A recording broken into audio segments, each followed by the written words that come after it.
This is yet another film from the B.R. Chopra stables, Ittefaq, which is a whodunit. I liked Ittefaq. It's a clean, straightforward, fairly fast-paced thriller. And you don't miss the fact that there are no songs in it. And in fact, today's films, you don't really need to be bothered about songs. Something like 50 years ago, it was a great revolution in the Ittefaq of that time.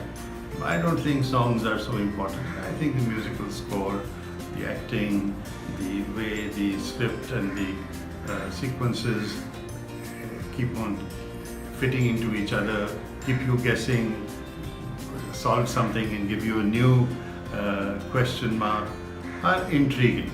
So the basic story of the film is such where you have a Siddharth Malhotra who is suddenly caught in this, he's an Antara, and he's suddenly caught in this mystery, which is essentially his wife dies, and the cops kind of take him away saying ki you're probably the only one who could have orchestrated this whole thing.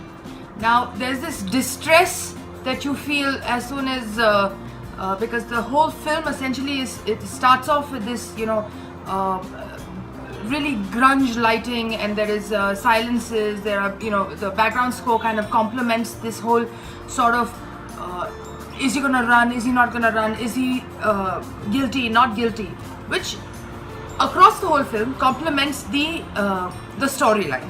The rains play a real part in this film and are an element of that looming apprehension and the gloom that surrounds the the film, and something is about to happen is highlighted by the way the rains come in and out of the story. So that's one is interesting. It is interesting in its parts to go ahead and see a not very verbal film. Of course, this film has been remade about 3 times. It was an English film and then was remade into a Gujarati film, and then the B.R. Chopra had made this film in 1969 with Yash Chopra as the director of the film, and it has now been redirected and reworked by Abhay Chopra. The other interesting and heartening discovery is the realization that young Abhay Chopra is a director to watch out for. He has given extremely mature and polished direction. It's a stylized direction, but it suits the film. And take a bow, Abhay. Akshay Khanna is awesome in the film. He has now, I think, created a niche for himself where he is this really hot, succinct, very smart cop, and I think he needs to do more than this because he's a fantastic actor, but he has done a great job within this film. His lines and his dialogues are probably one of the best within this entire film, because whenever he says something, it divulges something unique within the film.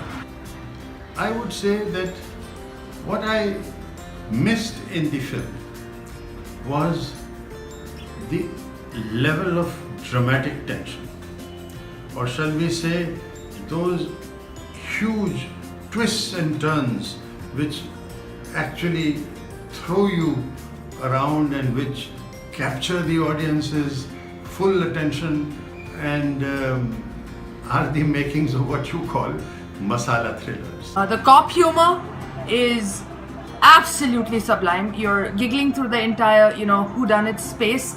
It's a nice relief, and anyone who has lived in this country will know that they have bidowed with the cops once in a while and have been asked strange questions like this as well. I think it's a very polished film, but you need to make the audience uncomfortable or shock them if you really want to have them at the edge of your seat. Otherwise, the film has the tendency to be more a cerebrally interesting film than a viscerally interesting film. So the review on this film for me per se is a 2.5. Go in, see it. There are twists and turns, and there are some interesting ways in which you will smile in the film. But the last part, obviously, which cannot be divulged, is where you can sit back and say, really? Is that also possible? Because if you can achieve that, then what else is possible? So I enjoyed the film, and I'd like to give it 3.5 out of 5. Come back next week. We will have another film. Hopefully, I'll be able to say a lot more about it since it's not going to be a murder mystery. See ya. See you again next week.